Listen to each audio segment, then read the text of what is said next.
Hi guys, thanks for visiting my channel Free Your Finance. My name's Gary and I'm documenting my journey towards financial independence. I talk about investing, property and savings, so if this sounds like something you may be interested in watching, please click the subscribe button below. In today's video, I'm going to be talking all about how to manage your own rental property. Before I go any further, I must just add this is just my opinion. I'm not a legal advisor, you must go and get your own professional advice. This is just some of the things I've come across in the last 11 years, 6 of which I've been managing my own properties. So I'm going to split this video into 3 sections. First of all, how to find a tenant and the things you need to do then. Secondly, once you've found a tenant, what you need to do. And then finally, once you've got that tenant in your property. I'm going to put timestamps of each section in the description below.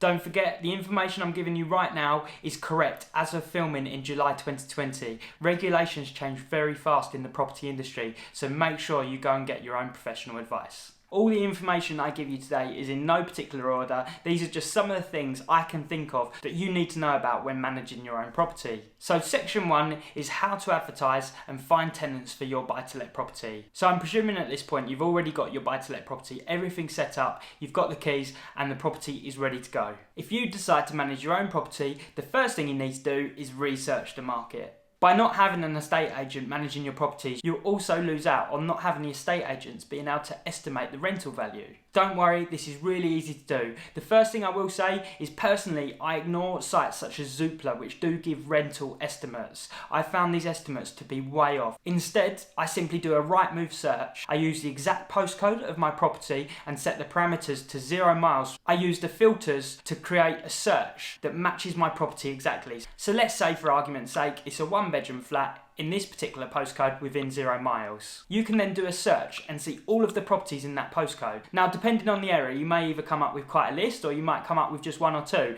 If it's only 1 or 2, just extend that mileage until you get a decent amount to compare to. This will give you an idea of how much yours can be worth. You can see where you think your property fits in that gap compared to the other properties currently on the market. Now you've chosen the rental value, it's time to advertise your property. So personally, I use OpenRent. I think they're fantastic and I made a video all about that. I'm going to be linking that video up here. OpenRent is an online estate agent which allows me to personally list my property through their dashboard, and it's shared on all the major portals such as Rightmove and Zoopla. I do have a referral code which will be in the description box of this video. By using that code, you'll get a free premium listing, usually worth £29. Next tip is to decide how long you want the tenancy to be for. Often it's either 6 or 12 months. So regardless to how you choose to market your property, the next step will be to write as much information in the listing as possible. Coming from a business background, I was always taught to pre-qualify customers to avoid time wasting basically. Time is money ultimately. It's important to give as much information as possible because this can then tell people everything they need to know about the property before they choose to come and view it. So next up, you'll need an EPC, an Energy Performance Certificate. Right now, your property needs to be rated at a minimum of E. Next tip, arrange your viewings in blocks. Personally, I arrange my viewings in 20-minute blocks. It sounds like not a particularly long time,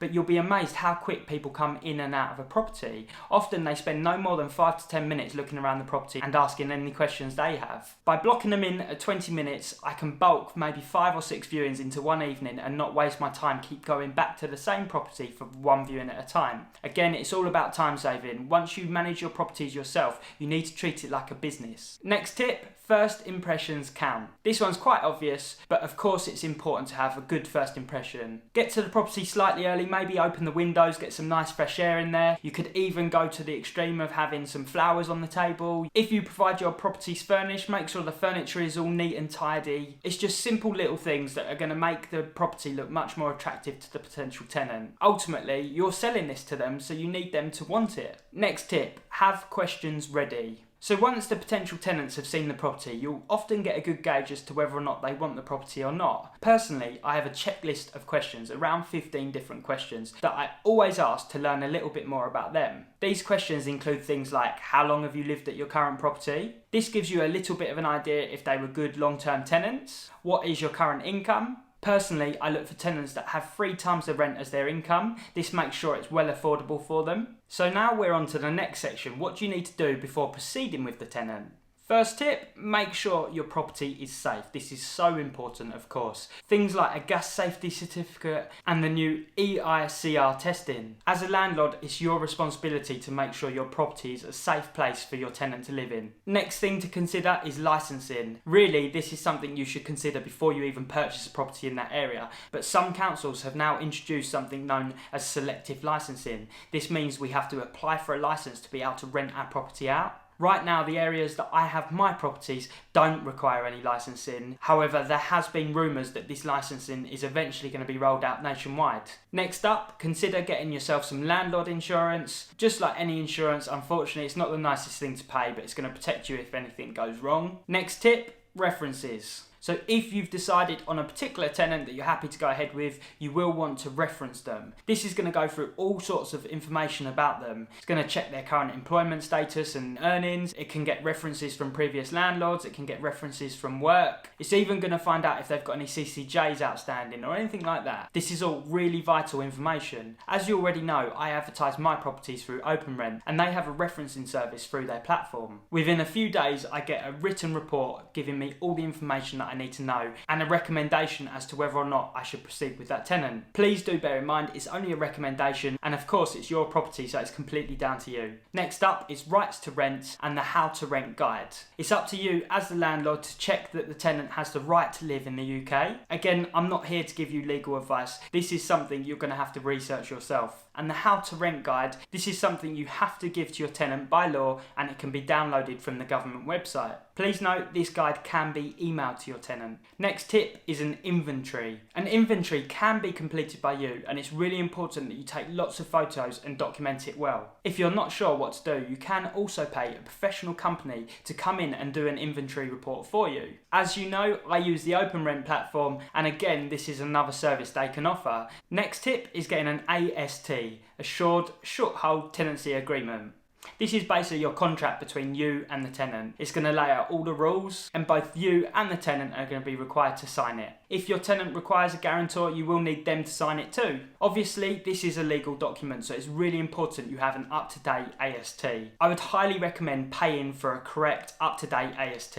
Again, guess who I use? OpenRent, of course. With their Rent Now service, they sort out the AST for you. Personally, it makes me really happy that I know I'm paying a professional service to do this for me. Next tip, deposit protection. So if your annual rent is less than £50,000, right now as of July 2020, you can only take up to 5 weeks rent as a deposit. By law, you have to keep the deposit in one of the government-backed schemes. Personally, I use a company called My Deposits. You can either pay a small fee, which allows you to keep the deposit in your account, or you can get the service for free and transfer their money to them. Either way, you must provide evidence to the tenant that their deposit has been securely kept. And then final tip for this section, it'll probably be a good idea for you to take meter readings before the tenants enter the property. Obviously, when the tenants set up their new providers, this information should be provided by them, but personally, just to cover myself, I always take a meter reading. So now we're on to the final section. This is once you've got the tenant in your property. First tip will be to set up some sort of standing order to take the rent at the agreed times. For my tenants, it's an agreed date per calendar month. You could, of course, get them to arrange a bank transfer. However, personally, I prefer a standing order service such as Go Cardless, which automatically takes the rent from the tenant's agreed account. The great thing about this service is I get notified right away if the rent hasn't been paid. When juggling multiple buy-to-lets and also running my own business too, this is well worth the very small cost for the peace of mind. I can then instantly chase the tenant, and usually it's a really simple explanation such as a change of bank account or something.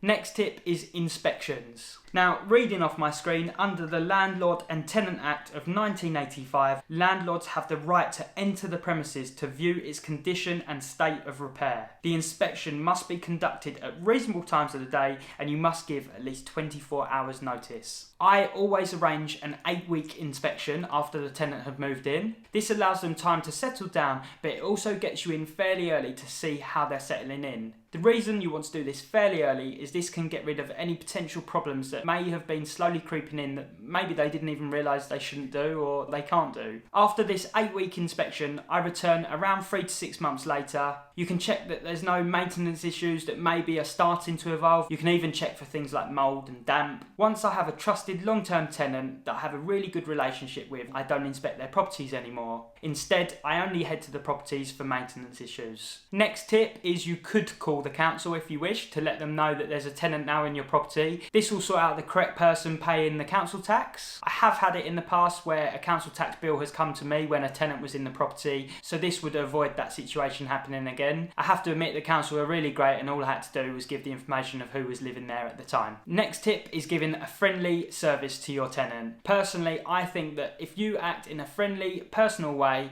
then the tenant is going to respect you and respect the property more. My tenants all know that I'm on the end of the phone. However they contact me, I'm there and wanting to help them. This ties into my next tip: sort problems as soon as possible, within reason of course. If you are living in a property and your hot water wasn't working, for example, you wouldn't like it, would you? You want it sorted nice and quickly, and you should act like this for your tenant. I always get the problem solved as quickly as I can within reason. Of course, if they ring me at 7, 8 o'clock at night, there's nothing I can really do until maybe the next day, but I'm certainly very fast at sorting the problem for them. Next tip: keep track of all your costs with receipts. Works that you do on your property can of course be claimed against your profit, which leads me on to my next and final tip, which is regards to tax. Obviously, where you're making an income from your property, you will need to declare this to HMRC. There are some costs that you can claim against your profits. I would highly recommend getting an accountant to do this all for you. My accountant's fantastic. I don't have to deal with anything like this, and to be honest, accounting is not my strong point. If you can think of any tips that I've missed in today's video, please leave them in the comments below. This is only a rough guide of some things that I've come across since managing my own properties for 6 years. If you enjoyed today's video, please do hit the like button below. You don't realise how much it helps a small channel like mine grow. My face should now be popping up on this left side. If you click that, hit the subscribe button, and hopefully I'll speak to you very soon. Take care.